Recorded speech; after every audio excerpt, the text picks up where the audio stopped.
La signature de l'accord intergouvernemental est une étape essentielle dans le déroulement du projet. C'est une phase importante parce qu'elle marque l'adhésion de 13 pays à un cadre unique de gouvernance, à la stabilité réglementaire et à la sécurité des investissements. Et c'est donc un signal fort qui est donné aux investisseurs. Et en même temps, une séquence qui vient à la suite de la vision de Sa Majesté le Roi et du président nigérian. Le projet est évalué à 25 milliards de dollars. Est-ce que des investisseurs ou bailleurs internationaux se sont déjà engagés? Nous avons effectivement évalué les investissements. Nous travaillons également sur l'optimisation de ce coût d'investissement qui peut tourner autour de l'ordre de 20 milliards de dirhams. Nous avons eu beaucoup de réunions avec différents types d'investisseurs, bilatéraux, multilatéraux. Les discussions se poursuivent. Ce sera l'objet de la prochaine phase de développement de ce projet stratégique. Y a-t-il un risque que le manque de financement retarde le calendrier qui est prévu pour les prochaines années?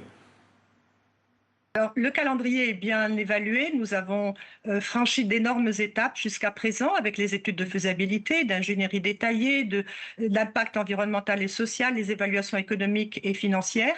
Et nous entrons dans la prochaine phase de gouvernance, de structuration commerciale et de montage financier qui seront faits avec des spécialistes qui nous accompagneront. Donc, nous avons un planning bien évalué pour les prochaines étapes.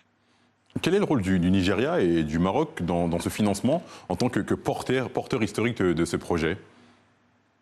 Alors, le Nigeria et le Maroc sont les deux pays sponsors qui, en 2016 et en 2017, ont donc lancé ce projet important avec pour objectif de pouvoir assurer plus de sécurité et de souveraineté énergétique dans notre continent et de pouvoir aussi contribuer avec la disponibilité du gaz à un développement industriel et commercial. Donc, à date, les études qui ont été réalisées ont été portées par les deux partenaires, par le Maroc et le Nigeria, autour de 100 millions de dollars, avec l'appui de la Banque islamique de développement et de l'OPEC Fund. Et bien sûr, nous allons ensuite, dans le cadre du développement du projet, de la création de la société de projet, monter le montage financier avec les actionnaires sponsors. Ça pourra être ouvert à d'autres investisseurs et nous lèverons la dette auprès des différentes instances financières, les banques de développement, les banques commerciales et toute partie qui pourrait exprimer son intérêt.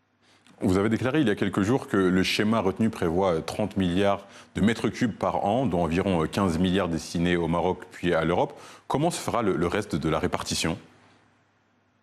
Alors, le gazoduc, comme je l'ai dit au début, est un gazoduc qui est conçu pour pouvoir apporter dans cette région de l'Afrique une énergie durable et compétitive. Notre continent dispose de ces ressources. Il y a des marchés. Nous avons évalué la demande sur l'ensemble des pays traversés à l'horizon 2030, 40 et 50. Nous connaissons les besoins de chacun des pays et donc tous les pays qui sont consommateurs ont une proportion de ce gaz. 30 milliards de mètres cubes, 15 milliards seront consommés tout le long du Nigeria jusqu'au Maroc et le restant sera exporté vers l'Europe. On vient de voir là, sur la carte le tracé de ce gazoduc. Si on prend l'exemple d'une famille au Maroc, au Sénégal ou en Côte d'Ivoire, qu'est-ce que ce gazoduc va changer concrètement dans leur vie de tous les jours? Alors, je disais que le premier objectif de cette infrastructure, c'est de pouvoir assurer une souveraineté et une sécurité énergétique. Beaucoup de populations dans notre région ne disposent pas d'une énergie propre et d'une énergie durable. Le gaz va permettre donc d'accélérer l'électrification de nombreuses zones dans notre continent et elle permettra également de contribuer à un développement industriel accéléré. N'oublions pas qu'il y a des ressources importantes, aussi bien minières, mais également des possibilités de développer les engrais, le ciment, l'aluminium, la verrerie. Et avec le développement d'industrie, nous créerons de l'emploi et nous aurons des retombées sociales extrêmement significatives sur les populations, avec également la possibilité de dynamiser les secteurs des petites et moyennes entreprises et le développement de compétences locales. Ce donc des retombées extrêmement positives, aussi bien sur le plan économique que sur le plan social. Alors, c'est quoi les prochaines étapes du projet? On parle d'un début en 2031, c'est bien ça?